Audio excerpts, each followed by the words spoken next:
Yo. Ah, if it isn't the man of the hour, Yagami-shi.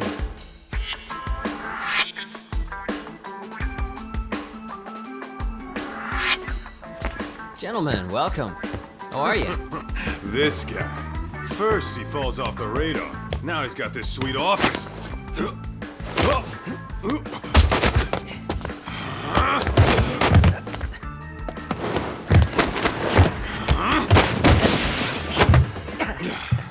Little shit.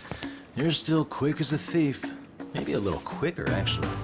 Well, I'd say thief isn't very fair. It was stealing. Oh, come on.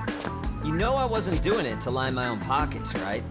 We took from the powerful and gave to the powerless. It was altruism. And it's all in the past now, so let's just leave it at that.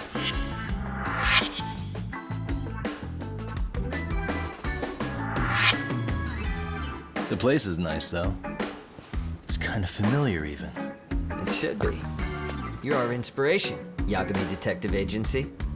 You guys are the goal. For sure. So, how about you guys take a load off? If you're ready, I'll give you guys the briefing. Say what? A briefing, man? Let him go over what we know. I've actually got an agenda for today's meeting, too. An agenda? Just roll with it. Give him a chance. All the detective talk has made him go a little overboard. I'm sure it'll work itself out. It's all good. Imitation really is the sincerest form of flattery.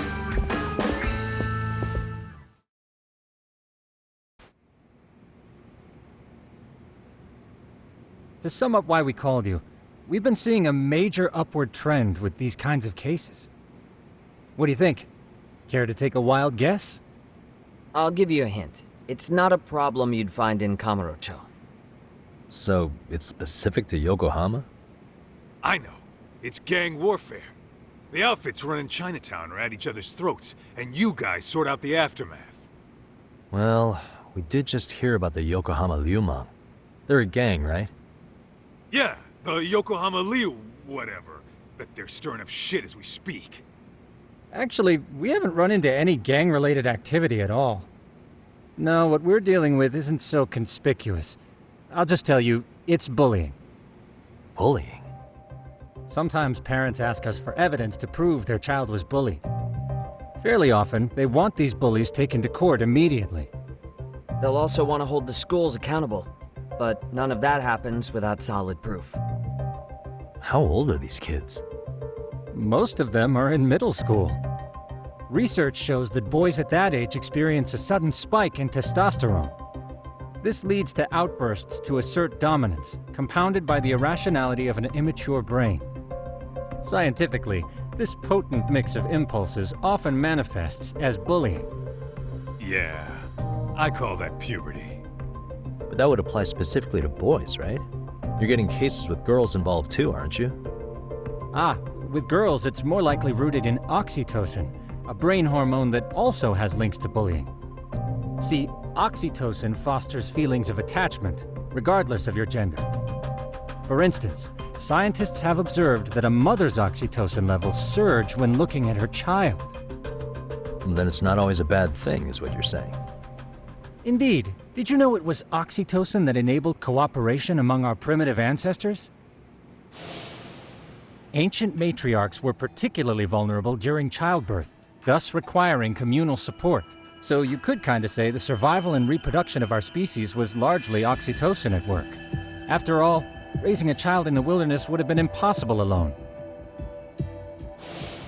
However, this intense social need bore a dark side.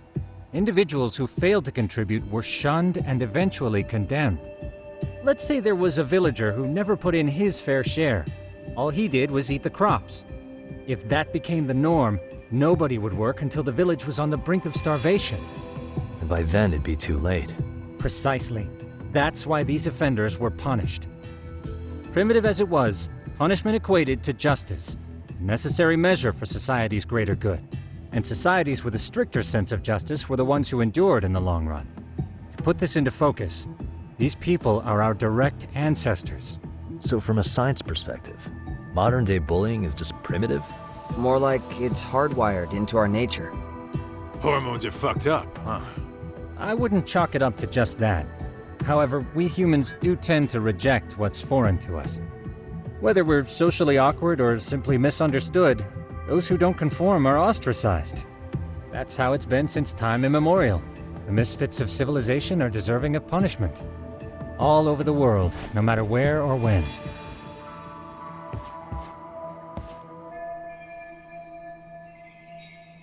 Looks like you guys have been doing your homework. Tsukumo-kun's the one hitting the books. I'm more in charge of the fieldwork. Makes sense.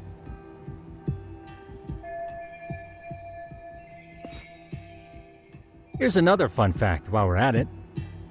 An act of betrayal also increases the human urge to punish the offender. In those cases, the act of punishment floods the brain with dopamine, triggering an instant rush of pleasure.